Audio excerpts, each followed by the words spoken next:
নমস্কার আমার প্রিয় ভাই ও বোনেরা।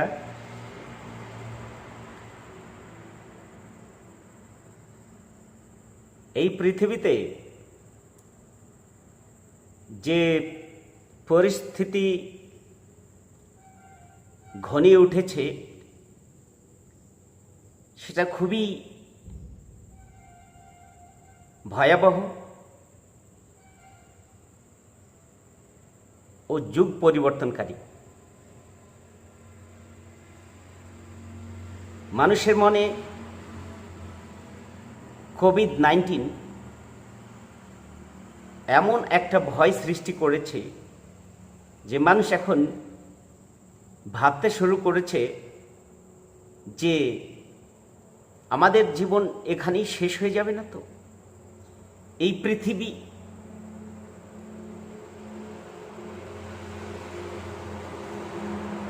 জনশূন্য হয়ে যাবে না তো। এই ধরনের প্রশ্ন অনেকেরই মনে উঠছে। অনেকের মনে উঠছে আমাদের ভবিষ্যৎ কি, মানবতার ভবিষ্যৎ কি, এর কারণটা কি, কেননা জীবনের যে ক্ষেত্রেই মানুষ দৃষ্টিপাত করছে সেখানেই দেখছে একটা গতিহীনতা, তমসাচ্ছন্ন অবস্থা, জড়তা, স্থিরতা। যেমন মানবতার গতি, সমাজের গতি রুদ্ধ হয়ে গেছে। পরিস্থিতি যেমনই হোক না কেন, এর কারণ কিন্তু মানব জাতি নিজেরাই সৃষ্টি করেছে। কারণ মানুষ যখন অবিবেকী পথ, অযৌক্তিক পথ,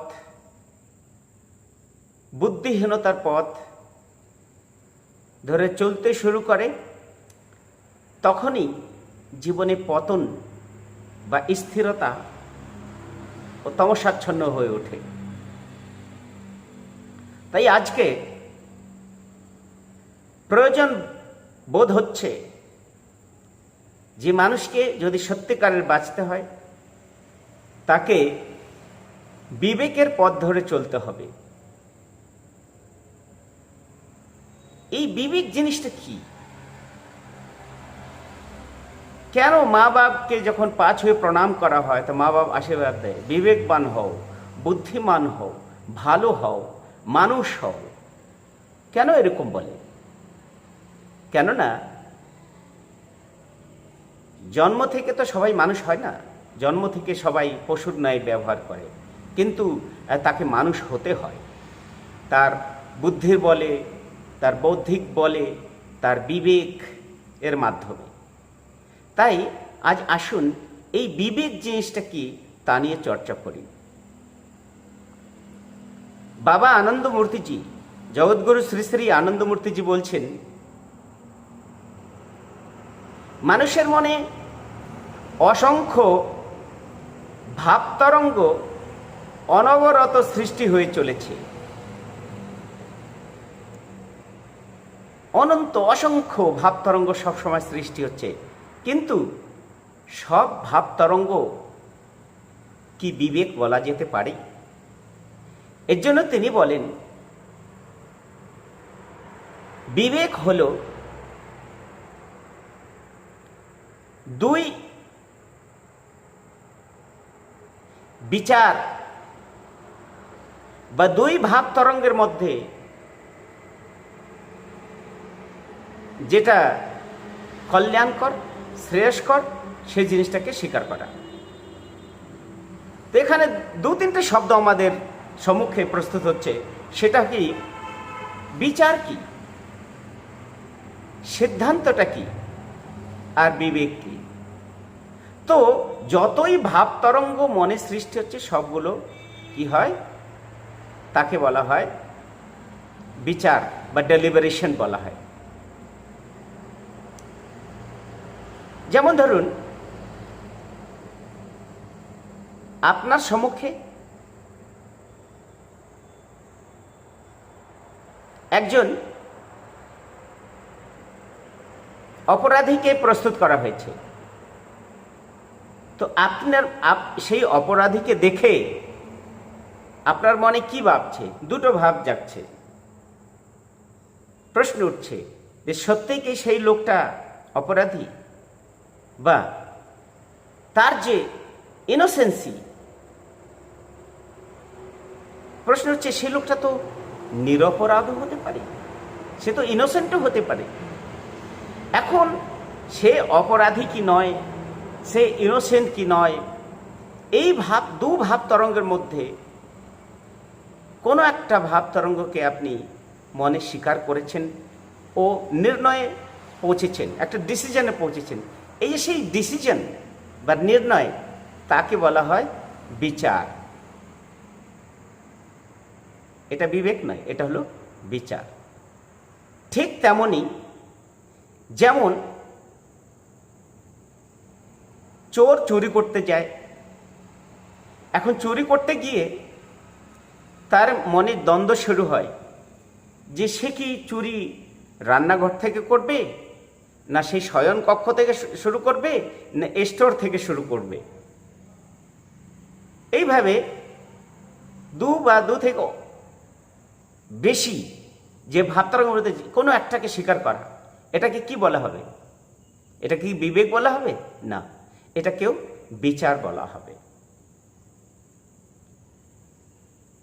তাই বলা হয় দুই বিচার থেকে কোনো একটা বিচারকে গ্রহণ করে সিদ্ধান্তে পৌঁছানো, তাকে বলা হয় সিদ্ধান্ত। নির্ণয় পৌঁছে তাকে বলা হয় সিদ্ধান্ত। সেটাকে বিবেক বলা যায় না। কিন্তু বিবেকটা কি? বিবেকের প্রশ্ন যখন ওঠে, সে শুধু ভালো মন্দই বিচার করে না, পাপ পুণ্য বিচার করে না, সে বিচার করে শ্রেয় কি ও প্রেয় কি, শ্রেয়র পথটা কি, প্রেয়র পথটা কি। শ্রেয়র পথ মানুষকে সব সময় প্রগতির দিকে নিয়ে যায়, আত্মোন্মুখী করে তোলে, পরমাত্মা অভিমুখী করে তোলে। আর প্রেয়ের পথ মানুষকে ভোগোন্মুখী করে তোলে, মানুষকে জড়ের দিকে টেনে নিয়ে চলে। এই যে দুই, প্রেয় ও শ্রেয়, প্রেয় শ্রেয়ের মধ্যে শ্রেয়কে যে গ্রহণ করে তাকেই বলা হয় বিবেক। মানে বিবেক সবসময় শ্রেয়র পথটাকেই বেছে নেবে। তাই বিবেক বিশেষ প্রকারের বিচার, যে বিচার মানুষকে শ্রেয়র পথে, পরম ব্রহ্মের পথে, মুক্তির পথে বা মোক্ষের দিকে এগিয়ে নিয়ে যায়, তাকেই বলা হয় বিবেক। এখন এই বিবেক কে 5 ভাগে বিভক্ত করা যেতে পারে। সেটা কি? বাবা গুরুদেব শ্রী শ্রী আনন্দমূর্তি বলছেন, প্রথমটা হলো নিত্যানিত্য বিবেক, দ্বিতীয়টা হলো দ্বৈত অদ্বৈত বিবেক, তৃতীয়টা হলো আত্মানাত্মা বিবেক, চতুর্থ হলো পঞ্চকোশ বিবেক, আর পঞ্চম হলো মহাবাক্য বিবেক। এগুলো শুধু নাম। অলটুগেদার কনক্লুশন এটাই যে বিবেক 5 প্রকার হয়। এই 5 প্রকার, 5 ধরনের বিবেককে বিশ্লেষণ করে মানুষকে, এই বিবেকের পথ ধরেই মানুষকে এগিয়ে যেতে হয়। আসুন এখন নিত্য বিবেক নিয়ে আলোচনা করি। নিত্যানিত্যটা কি? নিত্য অনিত্য। প্রশ্ন হচ্ছে, যেখানে নিত্য বা অনিত্যের মাঝে আপনি কোনটাকে বেছে নেবেন? নিত্য না অনিত্য? নিত্য কাকে বলবো? নিত্য যা পার্মানেন্ট, চিরস্থায়ী, যার মধ্যে দেশ কাল পাত্রগত কোনো শক্তি তার পরিবর্তন ঘটাতে পারে না। অনিত্যটা কি? যাহা কিছু পরিবর্তনশীল, যাহা কিছু দেশ কাল পাত্র অনুসারে পরিবর্তন হয়ে চলে, তাকেই বলা হয় অনিত্য। নাম, যশ, কীর্তি, টাকা পয়সা, সম্পত্তি, যা কিছু আমরা এই জগৎ থেকে প্রাপ্ত করি, এই বিশ্ব চরাচরে আমরা যা কিছু দেখি, এই পরিবর্তনশীল সংসারে যা কিছু দেখি, একেই বলা হয় ট্রান্সিয়েন্ট, পরিবর্তনশীল। এই বলে সংশ্রিয়তে ইত্যর্থে সংসার, মানে এই সমানরূপে যা পরিবর্তন হয়ে চলেছে, এই যে রিলেটিভ তত্ত্ব, এই যে রিলেটিভ ফ্যাক্টর, এই যে আপেক্ষিক তত্ত্ব, দেশকাল পাত্রের পরিবর্তনের পরিক্ষেত্রে এসে যখন পরিবর্তন ঘটে, তাকেই বলা হয় অনিত্য। এখন মানুষের জীবনের লক্ষ্যটা কি? নিত্য না অনিত্য? নিত্যই হলো, নিত্যের পথই হলো শ্রেয়ের পথ। নিত্য তত্ত্বকে বেছে নেওয়া, এটাই হলো মানুষের পরম শ্রেয়র পথ, শ্রেষ্ঠকর পথ। এখন শ্রেয়র পথটা হলো ধর্মের পথ, আর প্রেয়র পথটা হলো মজহব বা মতবাদের পথ, ইজমের পথ। মতবাদ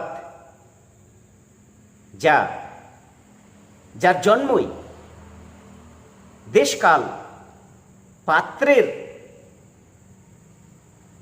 আওতার ভিতরেই হয়েছে, তাই সেই গণ্ডের ভিতরেই হয়েছে। তাই দেখা যায় যত মতবাদ, সে রাজনৈতিক, অর্থনৈতিক, যতই মতবাদ হোক, আর রিলিজিয়াস ইজম, সব কিছু কিন্তু ক্ষণিক ও পরিবর্তনশীল। এই রিলিজিয়নের বা এই যে ইজম, এই যে মতবাদ, তাদের সব থেকে বড় জিনিসটা কি জানেন? সেটা হলো তারা ব্যক্তিবাদ, অবতারবাদ কে সর্বোৎকৃষ্ট পথ মেনে নেয়। প্রত্যেকটা রিলিজিয়নের একজন অবতারী পুরুষ হন, তাকে মহাপুরুষ বলা যেতে পারে, তাকেই সব কিছু মেনে নেওয়া হয়, তার কথাকেই সব কিছু মেনে নেওয়া হয়, তাকেই ঈশ্বরের প্রতিনিধি হিসেবে, ঈশ্বরের সন্তান, ঈশ্বরের বিশেষ পুত্র হিসেবে, ঈশ্বরের পেগম্বর, মেসেঞ্জার হিসেবে তাকে স্বীকার করে নেওয়া হয়। কিন্তু তারা ভুলে যায়, এই পৃথিবীতে যারাই এসেছে তাদেরকে চলে যেতে হয়। এই পৃথিবীতে যারা এসেছে তাদেরকে দেশ কাল পাত্রের পরিবর্তনে, জায়গা, সময় ও ব্যক্তির স্থান পরিবর্তনের সঙ্গে সব কিছু পরিবর্তন হয়ে যায়। 10,000, 15,000 বছর আগে যে রীতি নীতি ছিল, সে রীতিনীতি আজকের যুগে সঠিকভাবে একইভাবে মেনে নেওয়া যায় না, কেননা সব কিছুর পরিবর্তন হয়। Everything goes under changes according to the time, place and person. তারপর দ্বিতীয় দুর্বলতা রিলিজিয়নের মধ্যে, সেটা হলো কোনো একটা গ্রন্থকে তারা ঈশ্বরের রেভেলেশন হিসাবে, ঈশ্বর প্রদত্ত হিসাবে গ্রহণ করে নেয়, আর সেই বইতে যা লেখা থাকে সেটাই হয়ে যায় তাদের চরম ও পরম। সেখানে মানুষের বিবেচনা, বিবেকের স্থান থাকে না, যাই বলে সেটাকে মানুষকে মেনে নিতে হয়। এখানে শেষ হয় না, এখানে এক একটা ইজম, অন্য ইজমের যে মহাপুরুষ তাকে ছোট দেখানোর সবসময় চেষ্টা করে। এক মাযহাব অন্য মাযহাবের যে দূত, সে তাদেরকে সবসময় ছোট বা ক্ষুদ্র বা হেয় বানাবার সবসময় চেষ্টা চালিয়ে যায়। এর অর্থ হলো একে অন্যের প্রতি অসহিষ্ণুতা, সহিষ্ণু নয়। কেননা সবার মত আলাদা, সবার পথ আলাদা। কেননা এগুলো সব দেশকাল পাত্রের এই পরিবর্তনের সঙ্গে সঙ্গে জন্ম হয়েছে। তাই যখন দেশকাল পাত্রের পরিবর্তনের সঙ্গে অ্যাডজাস্ট করে না চলতে পারে, তখনই সংঘাত হয়। আর এই সংঘাত অনেক রক্তপাত করেছে। জাতিভেদ, রংভেদ, উঁচু নিচু, এই সব কিছু কিন্তু এই দেশকাল পাত্রের পরিবর্তনে। এখানে বিজ্ঞানের কোনো জায়গা নেই, বিজ্ঞানের কোনো স্থান নেই। ভৌতিক বিজ্ঞানেরকে স্বীকৃতি দেয়া হয় না। ভৌতিক বিজ্ঞান ও আধ্যাত্ম বিজ্ঞান দুটোই কিন্তু মানুষের বৌদ্ধিক জগৎকে সম্মান করে প্রগতিশীল হয়, পরিবর্তনশীল হয় ও প্রগতিশীল হয়। ভৌতিক জগৎ, ভৌতিক বিজ্ঞান ধীরে ধীরে ধীরে ধীরে জড়তার দিকে, জড়তা থেকে সূক্ষ্মার্থের দিকে এগিয়ে যায়। আর আধ্যাত্ম বিজ্ঞানের অর্থই হলো ট্রান্সফরমেশন। সেই ট্রান্সফরমেশনটা কি? স্থূলতা থেকে সূক্ষ্মতা, সূক্ষ্মতা থেকে সেই ভাব জগতে, সেই পরম ব্রহ্ম তত্ত্বে মিলেমিশে যাওয়া। নিত্য সত্তা একমাত্র পরম ব্রহ্ম, তিনি একমাত্র সত্তা যার মধ্যে কোনো পরিবর্তন হয় না। কোনো দেশকাল পাত্রের পরিবর্তনে তার পরিবর্তন ঘটে না। তাই মানুষের জীবনের লক্ষ্য সেই নিত্য শাশ্বত সত্তা, যাকে বলা হয় পরম ব্রহ্ম। আর যে মযহবের পথ, এগুলো পরম ব্রহ্মের পথ নয়। এগুলো হলো স্বরচিত, স্বকল্পিত, সৃষ্ট, মানুষ সৃষ্ট পথ মাত্র, মত মাত্র। তাই মযহব কোনো দিন সংশ্লেষণাত্মক হয় না, কখনো সিনথেসিস করতে পারে না। তাই কখনো কখনো কথা বলা হয় সর্বধর্ম সমন্বয়। ধর্ম তো এক, যাকে বলা হয় ব্রহ্মপ্রাপ্তি। অনাদি অনন্ত সেই ব্রহ্মকে পাওয়ার যে পথ, তাকেই বলা হয় নিত্যের পথ, শাশ্বত পথ, তাকেই বলা হয় সনাতনের পথ।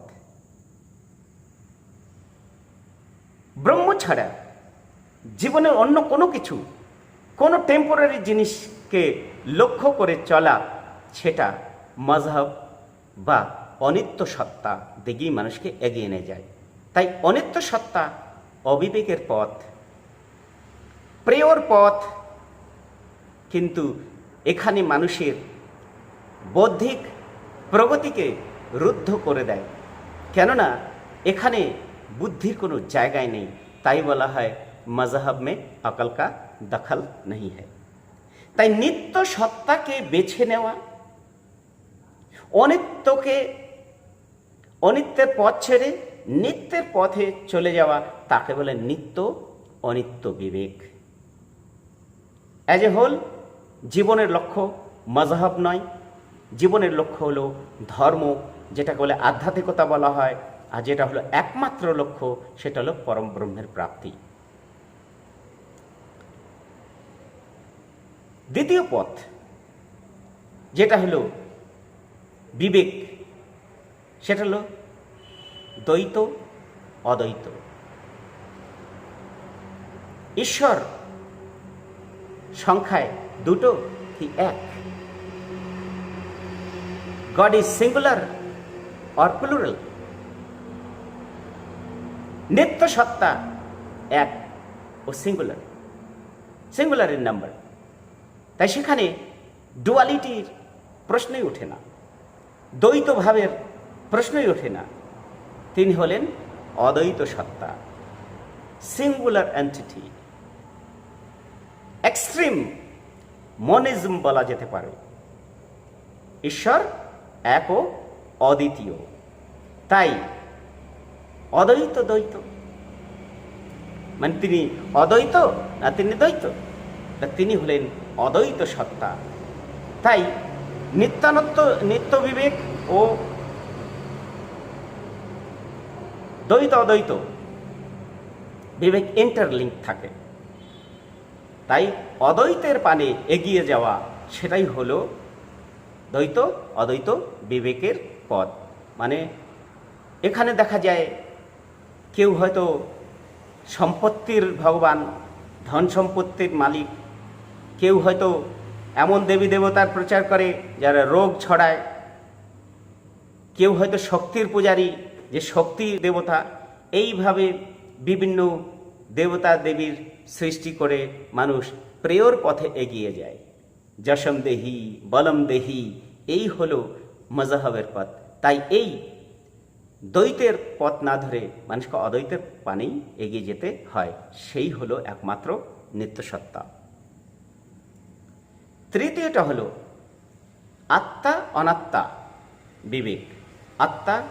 আত্ম অনাত্ম বিবেক, আত্মতত্ত্ব, বিশুদ্ধ চেতনা শক্তি, পরম ব্রহ্ম, যে আত্মা শক্তি বা আত্মতত্ত্ব যাকে বলা হয়, তিনি বিশুদ্ধ চেতনা, তিনি আনন্দ স্বরূপ। তাকেই বলা হয় নিত্যানন্দম পরম সুখদম কেবলম জ্ঞানমূর্তি। তিনি জ্ঞানমূর্তি, তিনি চেতনা স্বরূপ, তাই তাকে চেতনানন্দ বলা হয়, তাকে চিৎস্বরূপ বলা হয়, তাকে চিন্ময় স্বরূপ বলা হয়, কেন চেতনা স্বরূপ তিনি। তাই তিনি হলেন আত্মস্বরূপ।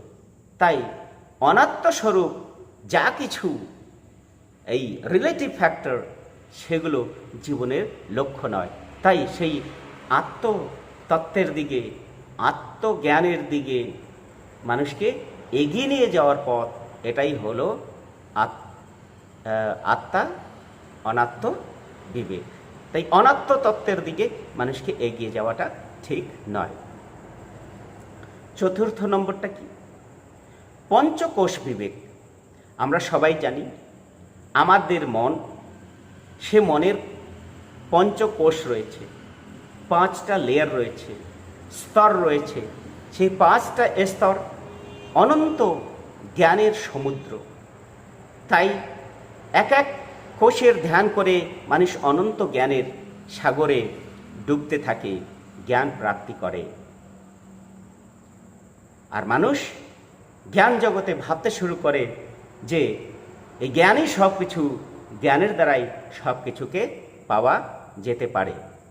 তাই মানুষ এই পঞ্চকোষাত্মক জগতেই এই পঞ্চকোষের শক্তি দেখেই ভেবে নেয় যে এটাই সব কিছু, এটাই হলো সর্বশক্তিমান। কিন্তু আসলে নয়। সেই নিত্য অদ্বৈত আত্মস্বরূপ তিনি মনের গণ্ডির বাইরে, মনের ধোয়া ছোঁয়ার বাইরে। He is the beyond the perception and reception of your mind. মনের ঊর্ধ্বে, সবার ঊর্ধ্বে তিনি। তাই তাকে জ্ঞানের দ্বারা ধরা যায় না। তাই এই যে পঞ্চকোষের ধ্যান, পঞ্চকোষের সাধনা, এটা বিবেকের পথ নয়। চতুর্থ নম্বর, সেটা হলো মহাবাক্য বিবেক। মহাবাক্য বিবেক হলো এই যে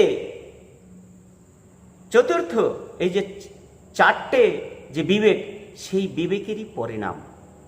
এই 4টা বিবেকে যখন মানুষ প্রতিষ্ঠিত হয়ে যায়, বিবেক যখন জাগ্রত হয়ে যায়, তখন সেটা মানুষ বুঝতে পারে নিত্য কি, অনিত্য কি, দ্বৈত কি, অদ্বৈত কি, আত্ম কি, অনাত্ম কি। তারপর বোঝে যে জ্ঞানের দ্বারা তাকে পাওয়াই যায় না। তারপর মানুষ বুঝতে পারে সেটা কি না, সব কিছুই সমর্পণ ছাড়া কিছুই সম্ভব নয়। তাকে বলা হয় প্রণিপাতেন পরিপ্রশ্নেন সেবয়া, মানে ভক্তি মার্গ। ভক্তি মার্গটাই সর্বোত্তম মার্গ। এর জন্য বলা হয় কি, ভক্তির ভগবত সেবা, ভক্তি প্রেম স্বরূপিণী, ভক্তির আনন্দ রূপাচ, ভক্তি ভক্তস্য জীবনম। ভক্তি হলো সেই ভগবত সত্তার, নিত্য সত্তার সেবা করা। ভক্তি হলো প্রেমের স্বরূপ। সৃষ্টি সব কিছুকে ভালোবাসো, সেই প্রেম দিয়ে ঢেলে দাও, প্রত্যেকটা অণু পরমাণুতে নিজের প্রেম ভালোবাসাকে ঢেলে দাও। তিনি আনন্দ স্বরূপ, আনন্দম ব্রহ্ম ইত্যাহ। ভক্তি ভক্তস্য জীবনম। তাই ভক্তি হলো মানুষের চরম ও পরম। ভক্তিটা ঠিক তেমনই হয় যেমন জলের মাছকে যখন জল থেকে বের করে দেওয়া হয়, সে ছটফট ছটফট করে তার প্রাণ হারিয়ে ফেলে। ঠিক তেমনি ভক্তিবিহীন ভক্ত জল ছাড়া মাছের মতো ছটফট ছটফট করে। আর ভক্তির একমাত্রই স্পিরিট, সেটা কি? প্রণিপাতেন পরিপ্রশ্নেন সেবায়া। প্রণিপাত, পরিপ্রশ্ন ও সেবার মাধ্যমেই সেই শাশ্বত অদ্বৈত আত্মস্বরূপ পরম ব্রহ্মকে পাওয়া যায়, তার সঙ্গে মিলেমিশে এক হয়ে যায়। তাই ভক্তির পথ ডাইনামিক পথ, ভক্তির পথ প্রেমের পথ, ভক্তির পথ ভালোবাসার পথ, ভক্তি প্রগতি, ভক্তি বিজ্ঞান, ভক্তি জীবনের সব কিছু, ভক্তি জীবনের সর্বাত্মক উন্নতির পথ। তাই ভক্তি পথই একমাত্র নিত্যের পথ। ভক্তি হলো একমাত্র পরম ব্রহ্মকে পাওয়ার চরম ও পরম পথ। তাই অবিবেকের পথ নয়। যখন বুঝে গেছেন যে এক অনাদি অনন্ত ব্রহ্মই জীবনের সব কিছু, তাই নশ্বর, টেম্পোরারি, ক্ষণিক যে সম্পদ, তার পিছনে নিজের বহুমূল্য সময়কে ছুটিয়ে দেওয়া অবিবেকী ছাড়া আর কিছুই নয়। সময় আছে, যতটুকু সময় আছে জীবনে, সেই নিত্যের পানে চলে যান, এগিয়ে চলুন, সবাইকে বোঝান যে নিত্য সত্য তুমি আলোকের পানে ধাও। সবাইকে নিত্যের পথে নিয়ে যেতে হবে, শাশ্বত সনাতনের পথে নিয়ে যেতে হবে। এটাই হোক কল্যাণের পথ। এই পথই মানুষকে জীবনের এই বিভীষিকা থেকে মুক্ত করতে পারে। এই বিভীষিকা, এই ভয়াবহ পরিস্থিতিকে মানুষকে মুক্তি দিতে পারে। ধন্যবাদ, নমস্কার।